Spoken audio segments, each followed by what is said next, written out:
नमः शिवाय। शिव पुराण श्री रुद्र संहिता पंचम युद्ध खंड 40वां अध्याय। शिव जी द्वारा शंखचूड़ वध। सनत कुमार जी बोले, हे व्यास जी, अपनी विशाल सेना का इस प्रकार संहार होता देखकर असुरराज शंखचूड़ अत्यंत क्रोधित होकर निरंतर उन पर अस्त्रों का प्रहार करने लगा। तत्पश्चात उसने अपनी माया का प्रयोग करते हुए सभी देवताओं सहित देवाधिदेव महादेव को भयभीत करने का प्रयास किया, परंतु इस जगत के स्वामी को इस प्रकार भला कोई डरा सकता है क्या? देवाधिदेव महादेव जी उसकी माया से तनिक भी भयभीत नहीं हुए और उन्होंने शंखचूड़ पर अनेक दिव्य शक्तियों से प्रहार किया, जिसके फलस्वरूप शंखचूड़ की माया पल भर में ही विलुप्त हो गई।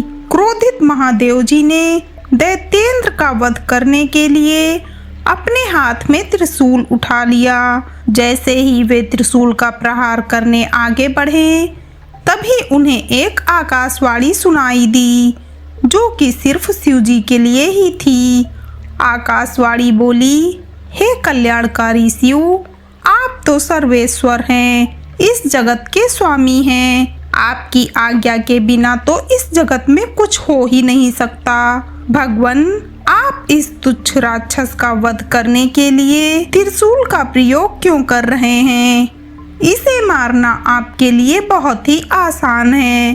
भगवान, आप तो सब वेदों के परम ज्ञाता हैं तथा सब कुछ जानते हैं। जब तक शंखचूड़ के पास भगवान विष्णु का कवच और पतिव्रता स्त्री है, तब तक शास्त्रानुसार यह अवध्य है। आकाशवाणी सुनते ही भगवान शिव ने अपने त्रिशूल को तुरंत ही रोक दिया और मन में श्री हरि विष्णु का स्मरण किया।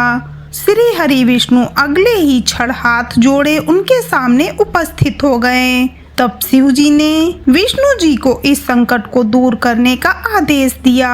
भगवान विष्णु ने तुरंत एक ब्राह्मण का वेश धारण किया और भिक्षा मांगने के लिए दैत्यराज शंखचूड़ के पास पहुंच गए। वहां पहुंचकर विष्णु जी ने भिक्षा मांगी। तब शंखचूड़ ने कहा, हे ब्राह्मण देव, आपको क्या चाहिए? मैं अवश्य ही दूंगा, परंतु पहले यह बताइए तो सही कि आप क्या चाहते हैं? तब ब्राह्मण का रूप धारण किए हुए विष्णु जी बोले कि पहले प्रतिज्ञा करो कि मैं जो मांगूंगा तुम मुझे दोगे।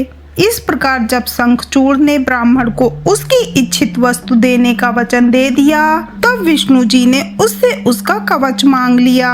कवच लेने के पश्चात वे ब्राह्मण के रूप में ही दैत्यराज की पत्नी देवी तुलसी के पास गए।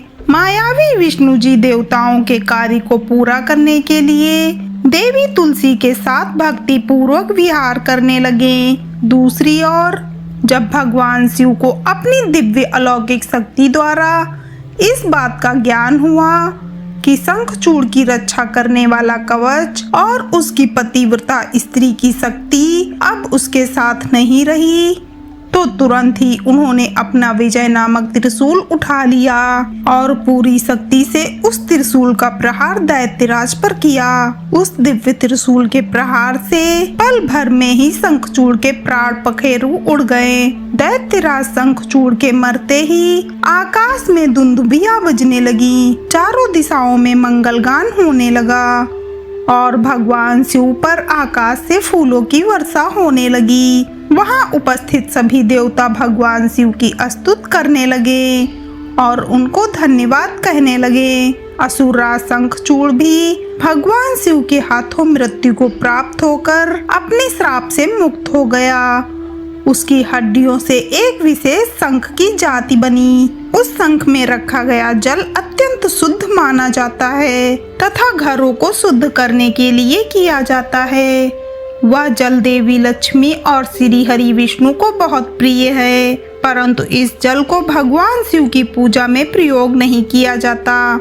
इस प्रकार दैत्यराज शंखचूड़ के वध के पश्चात कल्याणकारी भगवान शिव प्रसन्नता पूर्वक नंदीश्वर पर आरूढ़ होकर देवी भद्रकाली, कुमार कार्तिकेय और गणेश सहित अपने अनेकों गणों को साथ लेकर पुनः पुनः अपने निवास कैलाश पर्वत की ओर चल दिए। तत्पश्चात अन्य देवता भी प्रसन्न हृदय से अपने लोकों को चले गए। हर हर महादेव।